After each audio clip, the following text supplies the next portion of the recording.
Oke, jadi untuk materi kali ini kita akan membahas biologi ya, terkait dengan taksonomi. Oke, sudah bekerja.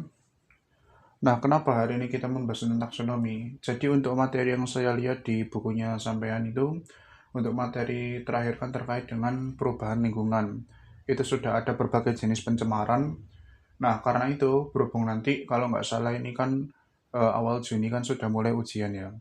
Saya akan mereview materi kembali mulai dari materi awal di kelas 10 yaitu di materi taksonomi. Ya, masih ingat apa itu taksonomi? Taksonomi itu adalah ilmu yang mempelajari tentang pengelompokan hewan atau tumbuhan atau pokoknya segala jenis makhluk hidup berdasarkan ciri yang sama. Ini namanya taksonomi. Nah, sebelum ada taksonomi, nah banyak orang itu bingung bagaimana cara kita mengelompokkan hewan, tumbuhan, kemudian bakteri, virus itu dalam kelompok apa. Nah, oleh karena itu, pada tahun 1805 seingat saya, itu ada kelompok ilmuwan yang menggunakan ilmu takson, alias pengelompokan hewan berdasarkan ciri yang mirip. Oke, sekarang langsung aku lanjutkan ke bagaimana cara kita mengelompokkan takson. Nah, jadi ini adalah hafalan untuk menggampangkan sampean dalam mengingat urutan taksonomi. Oke, dari yang paling atas itu ada ini.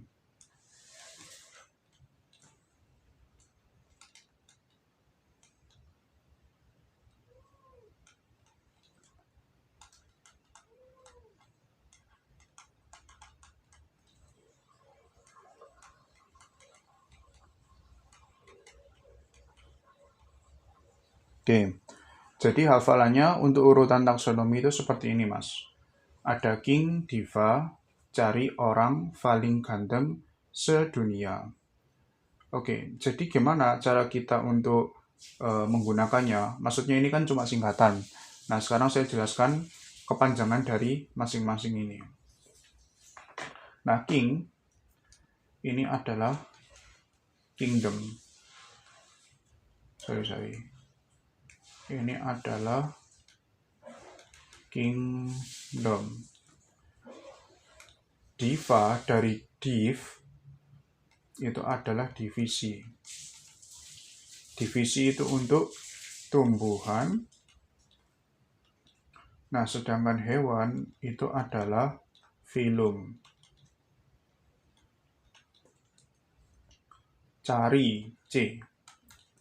Ini adalah kelas. Atau bahasa Indonesianya kelas.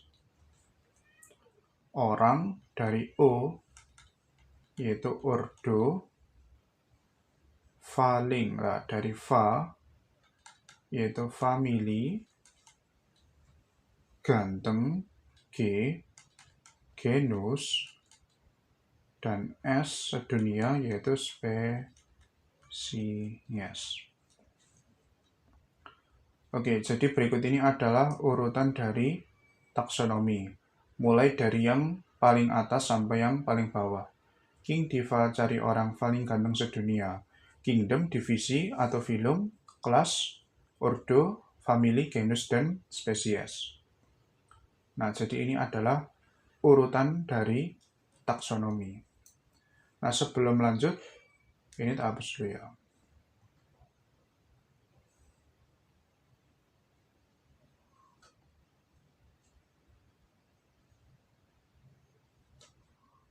Ya, seperti biasa ya, nanti kalau waktu menghapus-hapus ini bisa di-skip saja. Karena saya juga agak males potongnya ini nanti.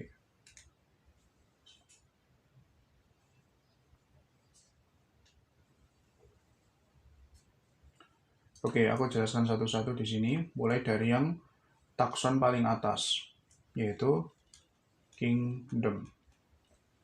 Kingdom atau kerajaan. Kingdom ini adalah, oh ya sebelumnya, bentar, aku tulis lagi dulu. King divisi, kelas,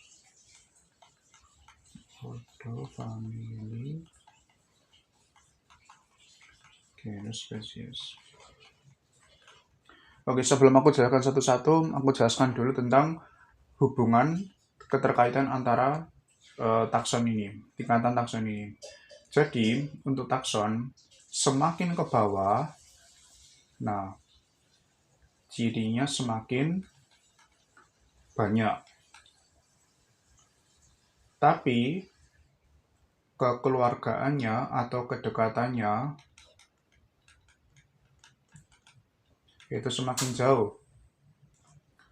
Semakin ke atas, nah itu kebalikannya. Kebalik. Jadi semakin ke bawah, itu cirinya semakin sedikit, tapi kedekatannya atau kekeluargaannya itu semakin banyak.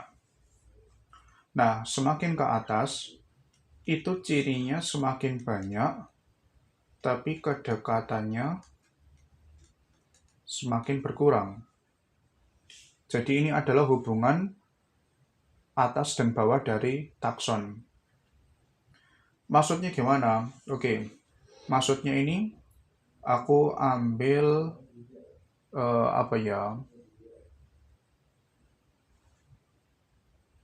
Aku ambil ini deh, kucing dan harimau.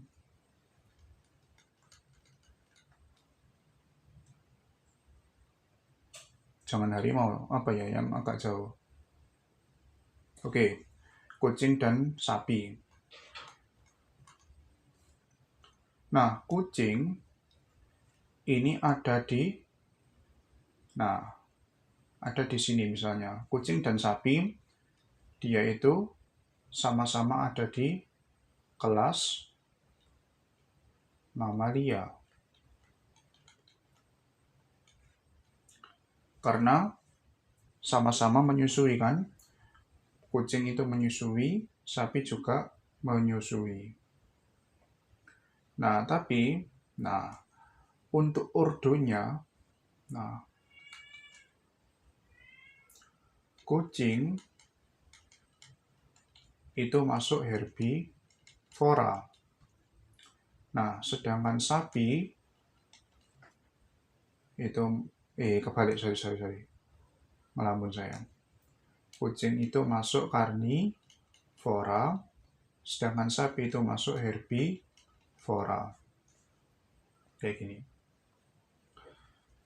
Nah, semakin ke atas, ini cirinya semakin banyak. Kucing, sapi sama-sama mamalia, sama-sama punya telinga, sama-sama punya kelenjar susu, ya kan? Karena dia mamalia, sama-sama punya rambut. Ini adalah kesamaan dari kucing dan sapi. Nah, tapi apakah mereka dekat? Tidak kan? Saat dia sudah ke bawah, kedekatannya sudah mulai berkurang. Kucing ini, dia sampai ordo aja dia sudah beda. Kucing ini masuk karnivora, sedangkan sapi itu herbivora. Kucing itu makan daging, sedangkan sapi itu makan tumbuhan. Kayak gitu. Nah, apa yang lebih dekat dari kucing? Oke. Misalnya kita masukkan dengan harimau. Nah, kucing dengan harimau.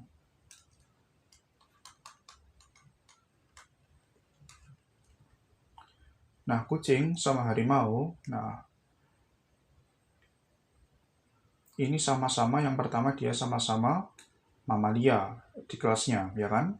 Kucing juga menyusui, harimau juga menyusui, punya telinga, dan punya kelenjar susu.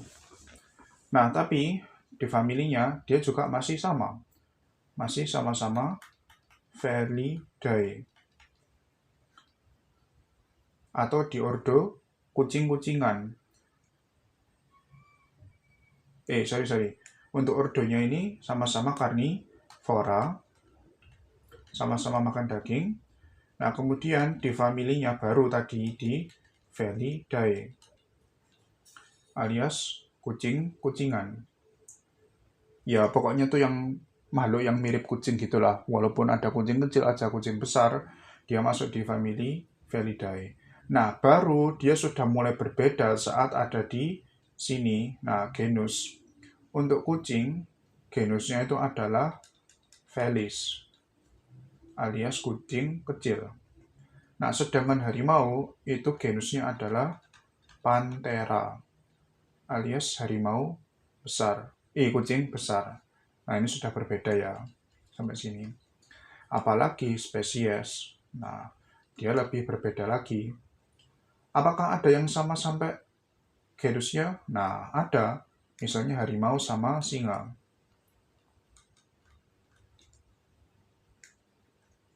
Harimau sama singa ini, nah, semakin ke bawah, kedekatannya semakin erat. Tapi cirinya juga semakin berkurang. Maksudnya semakin berkurang itu apa? Dia dibandingkan hewan yang mirip tadi, kayak misalnya kucing. Nah, cirinya kan sudah nggak banyak. Oke, untuk yang genusnya. Singa ini dan harimau ini sama-sama genus Panthera. Sama-sama kucing besar ya, karena mereka dua-duanya bisa mengaum. Kemudian untuk spesiesnya, nah spesiesnya baru untuk singa itu Panthera Panthera leo, bentar. Panthera leo, sedangkan untuk harimau itu adalah Panthera tigris. Oke, jadi di situ bedanya. Jadi ini yang dimaksud dengan untuk yang semakin ke bawah, cirinya itu semakin sedikit yang sama, tapi kedekatannya itu semakin banyak, ya kan? Kayak kucing tadi, kucing mungkin sama harimau dia sampai di mana tadi? Sampai di family saja. Karena kenapa? Karena mereka sama-sama kucing. Yang satunya kucing kecil tapi Felis, yang satunya kucing besar Panthera. Nah, tapi untuk yang lebih dekat lagi kayak singa. Nah, ini sama-sama Panthera alias kucing besar tapi jelas beda kan. Kita lihat dari jauh saja sudah kelihatan mana yang singa, mana yang harimau karena mereka beda spesies. Tapi kalau dikategorikan, mereka adalah keluarga yang paling dekat dari sini. Oke, jadi ini penjelasannya. Kita lanjutkan terkait pembahasan masing-masing takson ini ya.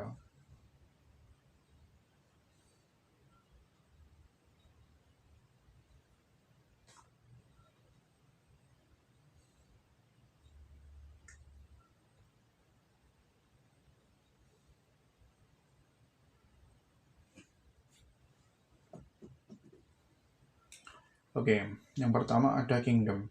Kingdom atau kerajaan ini dibagi menjadi dua, yaitu ada animalia sama ada plante. Nah, dari sini kan udah jelas kan, kelihatan banget dari namanya. Kalau animalia ini untuk hewan, kalau plante ini untuk tumbuhan. Nggak usah banyak yang saya jelaskan di sini karena dari namanya saja sudah kelihatan sangat jelas. Oke, sekarang kita lanjut dengan ke divisi atau filum.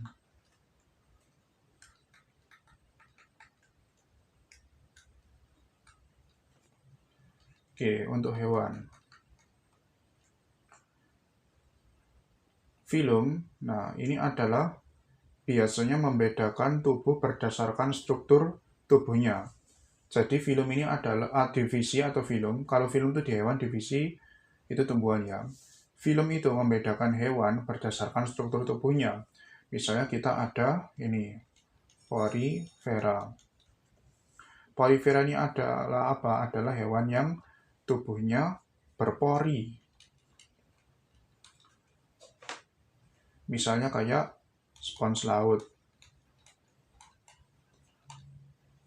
Kemudian ada apa lagi ya? Oh ya, ada namanya moluska. Hewan bertubuh lunak. Jadi misalnya tuh kayak siput. Kemudian apa lagi ya? Cacing. Kemudian setelah moluska itu, nah untuk hewan-hewan yang biasa kita temukan di kehidupan sehari-hari itu adalah chordata. Chordata ini adalah hewan yang memiliki chorda dorsalis, atau nama lainnya tuh tulang belakang. Jadi kayak vertebrata. Ya udah, ini hewan kayak ayam, kucing, hewan-hewan normal yang biasa sampai temukan di rumah itu, Mas. Sebenarnya masih ada banyak, tapi ini aku jelaskan gambaran secara besar. Jadi untuk yang film, itu bagaimana kita membagi atau mengelompokkan hewan berdasarkan struktur tubuhnya. Jadi ada kayak porifera, moluska, chordata, kemudian untuk serangga-serangga itu biasanya ada arthropoda, kemudian ada hewan yang punya duri di tubuhnya itu masuk echinodermata. Nah, untuk cacing sendiri ini sebenarnya juga dibagi lagi nanti. Ada kayak Annelida, kemudian Platyhelminthes, dan lain-lain. Ini ya yang namanya filum. Nah, untuk divisi, divisi ini adalah pengelompokan berdasarkan sama struktur, tapi ini untuk yang tumbuhan. Kalau ini, nah ini cuma 3 emang ini. Ada Pteridophyta, kemudian ada Bryophyta, dan terakhir ada Spermatophyta. Oke, bedanya apa? Kalau Pteridophyta ini adalah tanaman paku-pakuan. Nah, dia tuh memiliki struktur hampir mirip dengan tumbuhan, tapi tidak memiliki biji dan berkembang biaknya dengan spora. Jadi ini masih tumbuhan peralihan. Nah, sedangkan Bryophyta ini biasanya tumbuhan lumut. Jadi lumut itu sebenarnya tumbuhan. Apa sih tumbuhan itu? Tumbuhan itu adalah adalah makhluk hidup yang bisa menciptakan makanannya sendiri melalui proses fotosintesis. Nah, untuk lumut, dia bisa melakukan itu, cuma struktur tubuhnya itu tidak jelas. Maksudnya tidak jelas itu apa? Jadi untuk tumbuhan yang umum kita lihat, itu kan jelas, Mas, kayak gini. Nah, dia punya akar, punya batang, dan punya daun. Tapi lumut itu, Mas, lumut yang kecil. Tapi kalau kita zoom, sebenarnya tuh bentuknya kurang lebih kayak gini. Jadi mana akarnya, mana batangnya, mana daunnya itu nggak jelas. Jadi dia hampir mirip-mirip kayak organisme uniseluler. Tapi sebenarnya dia tumbuhan juga. Dia punya zat hijau, dia bisa berfotosintesis, walaupun dalam kapasitas yang terbatas. Nah, tapi ini tadi, bentuk tubuhnya benar-benar tidak jelas. Nah, untuk spermatophyta, nah, ini adalah tumbuhan umum yang biasanya sampai temui. Ya udah, tumbuhan yang wajar lah, yang jelas dia punya biji, dia punya batang, dia punya daun. Nah, itu termasuk spermatophyta. Oke, jadi ini adalah pembagian berdasarkan divisi atau filum. Oke, saya hapus dulu.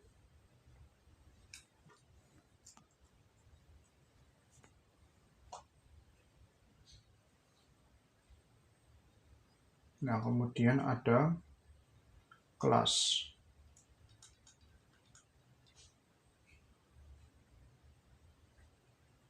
Atau kelas. Nah, kelas ini untuk hewan itu misalnya ada kayak bentar. Ada reptil, ada mamalia, ada aves, ada pisces. Nah, ini adalah kelas pada hewan. Jelas kan ini?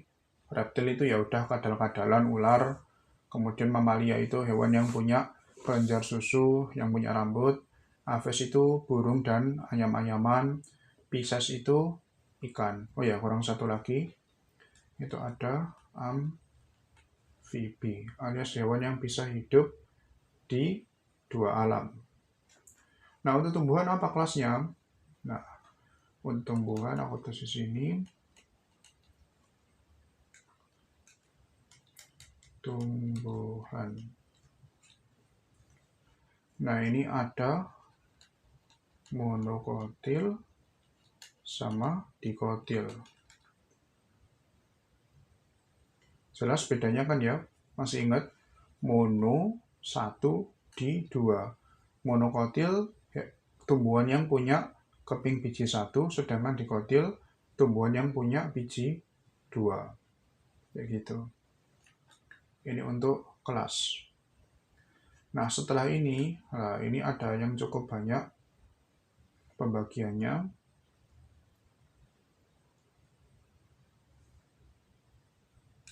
Oke, aku langsung hapus kayak gini aja, cepet-cepet.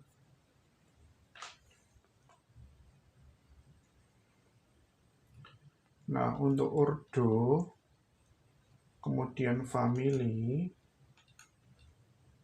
genus, sama spesies. Nah, ini karena cirinya kan semakin spesifik dan kedekatannya semakin banyak, otomatis jumlah mereka lebih banyak daripada takson yang ada di atasnya. Oleh karena itu nggak bakal aku jelasin satu-satu, ini untuk bisa dibaca sendiri ya. Dan biasanya ini juga nggak terlalu ditanyakan di ujian, kecuali sampean spesifik memilih tentang biologi. Aku ambil contoh ini aja ya. Tadi yang jelas itu kucing.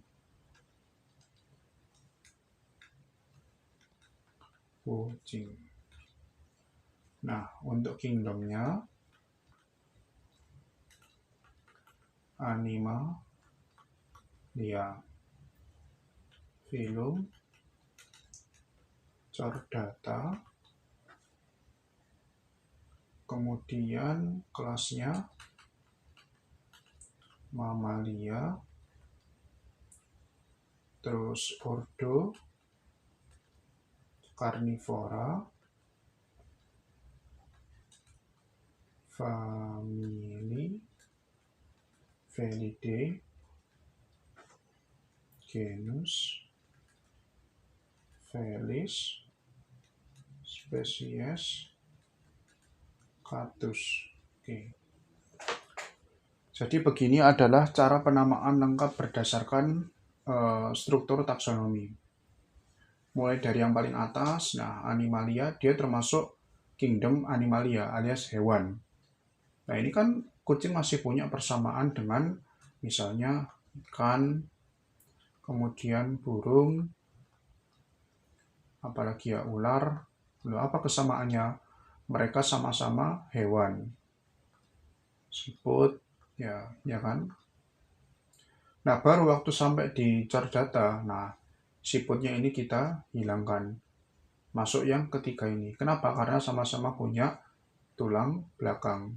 Kemudian untuk mamalia, nah semuanya ini hilang karena dia satu-satunya hewan yang menyusui dan punya daun telinga.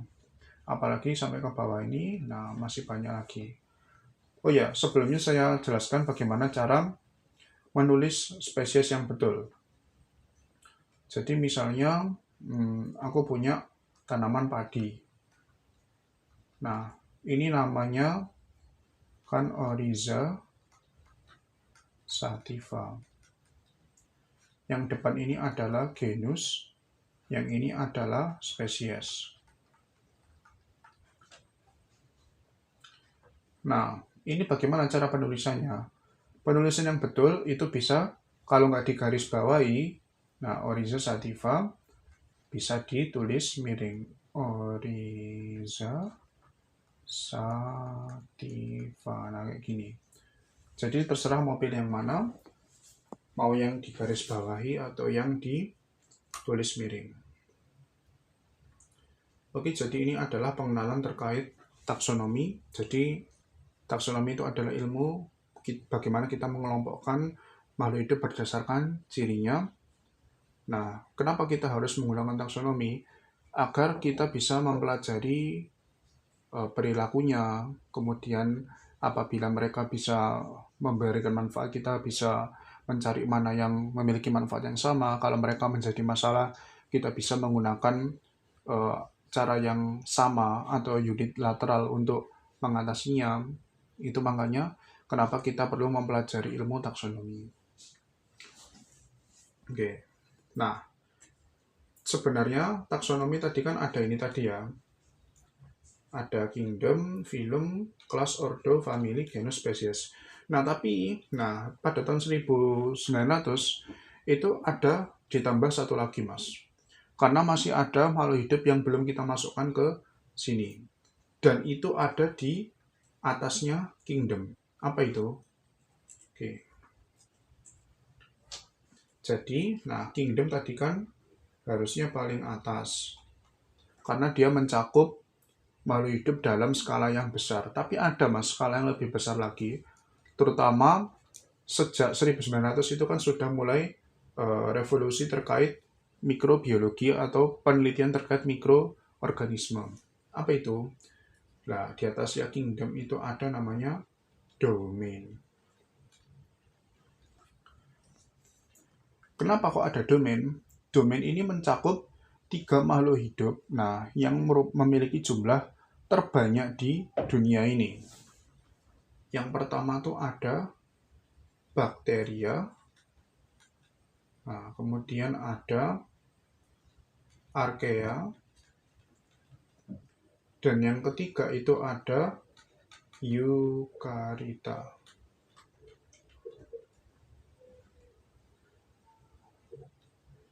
Nah, untuk bakteria sesuai namanya itu mencakup makhluk hidup berupa bakteri. Tahu bakteri kan?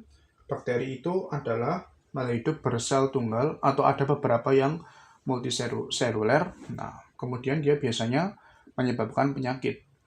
Tapi bakteria itu juga merupakan cikal bakal makhluk hidup pertama di dunia ini karena bentuknya yang lebih sederhana.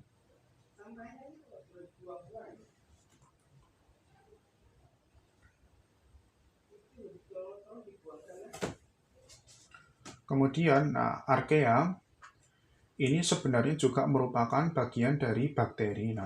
Tapi bakteri itu juga ada yang ini, Mas. Kalau bakteri itu punya dinding sel. Sedangkan archaea, itu tidak memiliki dinding sel.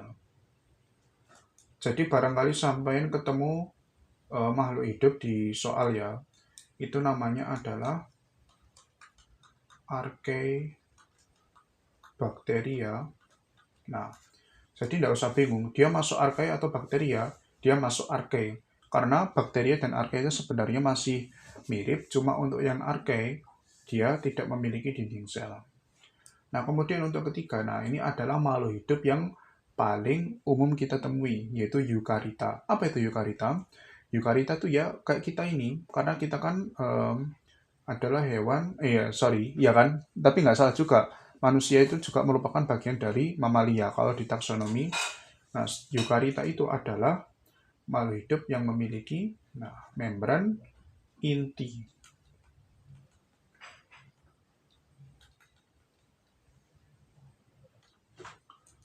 Membran inti.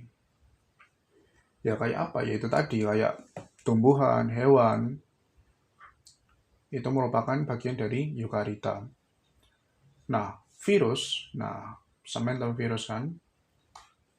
Virus ini masuk bagian mana? Bakteria, archaea, atau eukarita. Ini tergantung tergantung dengan konteks. Kalau sebagai konteks makhluk hidup, virus itu tidak masuk ke dalam 3 domain ini. Masih ingat kenapa? Karena virus itu merupakan makhluk hidup peralihan. Kalau di luar, ini misalnya tubuh ya, sel tubuh. Virus, kalau di luar, itu dia mati, tapi dengan suatu media atau dengan cara apapun lah, dia bisa masuk ke dalam sel, dia tiba-tiba hidup. Oleh karena itu, virus ini tidak bisa dikategorikan ke dalam 3 domain ini tadi. Oke, kira-kira itu saja yang bisa saya jelaskan terkait taksonomi, ini ilmunya masih agak gampang. Jadi kalau sampean semakin sering sampean berinteraksi atau melihat video tentang makhluk hidup sekitarnya, mungkin ini sangat-sangat mudah. Karena kita kulino, bahasa Jawanya, kita kulino dengan interaksi dengan makhluk hidup itu tadi. Tapi kalau sampai jarang, ya agak susah juga ini nanti.